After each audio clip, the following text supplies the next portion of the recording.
ইয়ামিন, কি হয়েছে? শোনো শোনো, শোনো। আমার একটা ফ্রেন্ড আছে না, জেরি। জেরি খুব অসুস্থ বুঝছো, কিন্তু আমি তো ওর দেখাশোনা করতে পারতাছি না। কেন? আমার তো বাসায় অনেক কাজ থাকে, তাই জেরির দিকে খেয়াল দিতে পারতাছি না। আর জেরি অসুস্থ হয়েছে কুকুরের দৌড়ানি খাইয়া। মনে হয় ভয় পায়, বাট কাউরে বুঝতে দেয় না। এখন কই রাখবো ওরে? তাহলে ওরা নিয়ে আসো আমার বাসায়। তুমি ওর খেয়াল রাখতে পারবা তো? তুমি ওরে খাওয়াবা কি? সমস্যা নাই, ওরে কাঁচা মাছের জুস বানিয়ে আমার পুরান ফিটারে বইরে ওরে খাওয়াবো। পরে আমার আম্মুরে বলবো কি নতুন একটা চাইনিজ ফিটার আইনা দিতে। আচ্ছা আচ্ছা, বুঝলাম।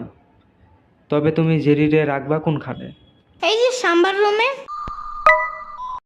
বাপ রে, সাম্বা যে রাগী, জেরিকে দেখে চিল্লাবে না?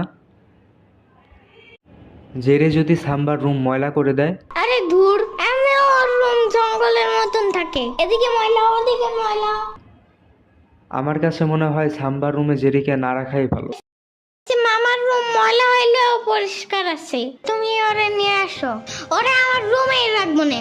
আমার রুম দেখছো না কত সুন্দর আর কত গ্রান্ড। হ্যাঁ হ্যাঁ, তোমার রুমে রাখলে কোনো সমস্যা নাই।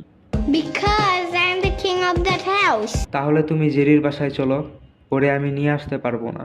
বাসায় যাব মানে কি? হ্যাঁ, আগেই জানতাম কিছুই করতে পারবা না।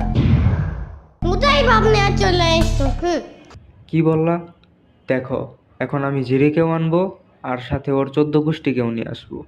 না, এতগুলো ওরে দেখলে আমার আব্বু ভয় পাবে, পরে ঘরেই ঢুকতে দিবে না।